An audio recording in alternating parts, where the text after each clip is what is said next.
capital ship for an ocean trip was the walloping window blind. No wind that blew dismayed her crew, nor troubled the captain's mind. What? The man at the wheel was made to feel contempt for the wildest blow.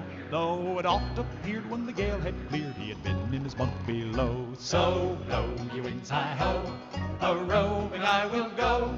I'll stay no more on England's shore, so let the music play. I'm off on the Hello morning everyone, train. welcome to Secret Story Time in Martha's Vineyard. We have a funny story today. It's Curious George Visits the Library. This is George. He is such a good little monkey and always so curious. Today, George and his friend, the man with the yellow hat, visited the library. George had never been to the library before. He had never seen so many books before either. Everywhere he looked, people were reading. People were reading quietly to themselves. But in the children's room, the librarian was reading aloud. It says story hour, 11 a.m. It was indeed story hour. George loved stories. He sat down with a group of children to listen. The librarian was reading a book about a bunny. George loved bunnies. Behind the librarian was a book about a dinosaur. And George liked dinosaurs so much, he hoped that she would read it next. But next, the librarian read a book about a train. George tried to sit quietly and wait for the dinosaur book to be read. Sometimes it's so hard for a little monkey to be patient. When the librarian started a story about jungle animals, George could not wait any longer. He had to see the dinosaur book. He tiptoed closer. "Look, a monkey," shouted a girl named Molly, and the librarian put her finger to her lips. "We must be quiet so everyone can hear," she said very nicely. But there's a monkey," said a little boy named Graham. The librarian nodded and said, and she agreed. Well, when she finished reading the jungle story, the librarian reached for the dinosaur book. But where did it go? And where was George? George was all ready to take the dinosaur book home and read it on his own with his friend, when another book caught his eye. This book was about trucks. George wanted to take this one home too. And there was a book about elephants. Oh, George loved elephants. He added it to the pile. George had found so many good books. He soon had more than he could carry. He leaned against the shelf to rest. Squeak, squeak went the shelf. Shh, shh went the man who was sitting in the chair. Squeak went the shelf again, and the shelf moved. Uh-oh, it wasn't actually a shelf after all. George had found a special cart for carrying books. They call it a trolley. What luck. Now George could carry all the books he wanted. He rolled the cart between the shelves, and he stacked up the books about boats and kites and baking cakes. He climbed higher to reach the books about cranes and planes. And at last, George had all the books he could handle. He couldn't wait to head home and begin reading. And right in front of him was a ramp leading to a door. George was curious. Could he roll the cart all the way home? Down the ramp George went, and the cart rolled faster and faster. "Stop, stop," a library volunteer shouted. "Come back with me, come back with my cart." But George was too excited to listen. The cart was picking up speed, and George was having fun.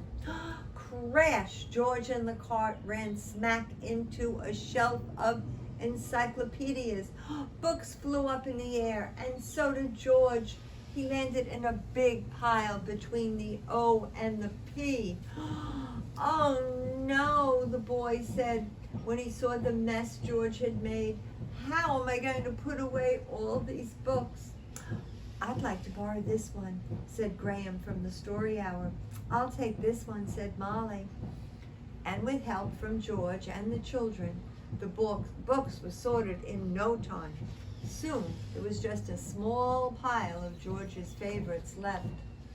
"Would you like to take these books home with you?" the boy said to George. And he took George to a special desk and he helped him get his very own library card. George was holding his brand new card when his friend arrived with a stack of books of his own. "There you are, George," he said. "I can see you're all ready to check out." George and his friend gave their books to the librarian, and she smiled when she saw George's pile. "I was wondering where this dinosaur book went," she said. "It's one of my favorites, too." They stamped the books and they handed them back to George. And with his books under one arm, George waved goodbye to the boy, to the librarian, and to the children. Graham and Molly and Jolene and who was the other? Oh, Alice and Coco and Rafa and who was the other boy? Oh, I think that is Henry, yes. "Come see us again, George," the librarian said, waving back. "Enjoy those books." And guess what? He did. And now we're going to celebrate a wonderful, wonderful girl's birthday. This girl, Shannon, dear Shannon. Shannon used to come to Story Hour all the time when she was little. Now she's a grown-up girl in high school. But her mom, Jean Marie, and her dad, John, and her brother, Jack, I'm sure, have a wonderful, wonderful birthday celebration planned for her. But we have a little party, a little tiny party. And here it is. Let me get the cake. I'm sure Shannon remembers this from when she used to come to story time. This cake today is a lot of chocolate, but I don't know if that's going to be the cake that Shannon is going to get. The only way we know is when we check the votes that the children have sent to us. Yes, all right, these are our chocolate votes. That's Molly and Alice and Jolene, James and Anna, Patrick and Hannah, Graham, Audrey and Lila, Ben and Bea, Bevy and Henry, Riley, Tate, Coco, Sophia, India, Eliza, Peggy, and Angelica are all voting for chocolate. For vanilla, we have KJ and Scarlett and Rafa, Rocky, Teddy and Wesley, Harris and Maya, Marta, Joseph, Christopher, Hudson, Marlo, Maxine, Lulu, Frida, Nora, Carson, and Lila. Right? Let me count. 17 for vanilla. 19 for chocolate. Oh, it's a chocolate cake. Oh, Shannon, I'm sure you love chocolate. Let's sing to Shannon, everyone. Happy birthday to you. Happy birthday to you. Happy birthday, dear Shannon. Happy birthday to you. Thank you, cameraman Dan.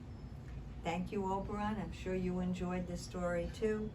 And remember, I love you all very, very much.